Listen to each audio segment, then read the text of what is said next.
San Francisco, known for its landmarks and vibrant culture, now faces a justice system in turmoil. The Golden Gate City is grappling with unprecedented challenges. 70 misdemeanor cases dismissed due to court delays, leaving victims without justice.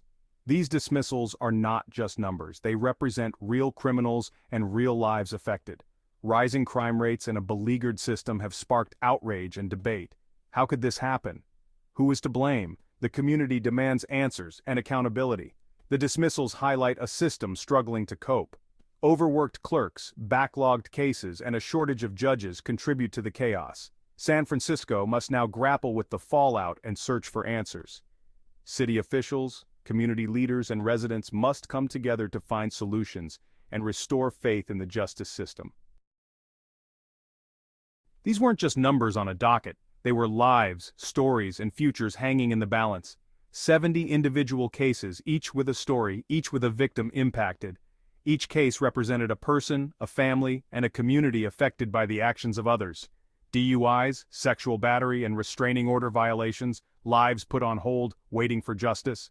The anticipation, the anxiety, the hope for resolution, all suspended in uncertainty. Wayne Henderson lost his wife and daughter to a reckless driver awaiting trial. His pain is a stark reminder of the human cost behind these cases. How can this be justice? The system's failure to act has left many in despair, questioning the very foundation of our legal system. Henderson's grief and anger echo the sentiments of many.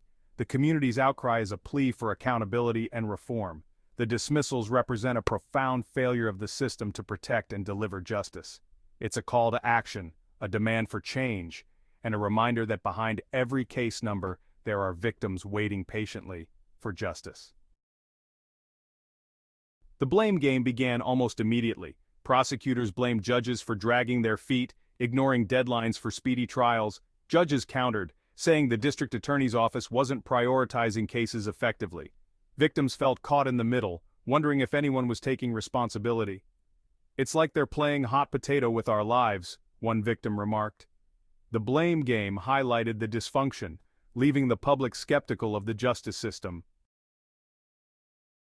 Civil rights attorney Leo Terrell was stunned by the scale of the dismissals. 70 cases? That's not a backlog, that's a breakdown. Terrell argued that dismissing cases should have been a last resort. He pointed to a lack of resources, outdated technology, and a shortage of court staff. This crisis has been building for years, and now we're seeing the consequences. The crisis in San Francisco is not isolated, it's a statewide problem. California criminal defense attorney David Wohl pointed to similar cases in other counties.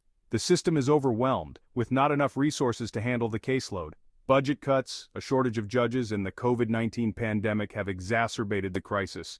The dismissals in San Francisco are a wake-up call for the entire state. Experts agree that doing nothing is not an option. We need a multi-pronged approach to address resource shortages and invest in technology. Terrell suggested using retired judges, expanding court hours, and increasing mediation. Wohl emphasized the need for systemic change, including bail reform and addressing racial disparities. Collaboration between stakeholders is essential to finding solutions. In the heart of our legal system lies a promise: justice for all. Yet, this promise is increasingly under threat. The dismissal of 70 cases in San Francisco is a stark indictment of a justice system in crisis. These cases represent not just numbers, but real people, real lives, and real stories that have been left unheard. It's a story of victims denied their day in court, and a system buckling under its own backlog. The hallways of justice are crowded with the echoes of frustration and despair as legal documents pile up and the wheels of justice grind to a halt. But it's also a story of a system ripe for reform with the right attention and investment.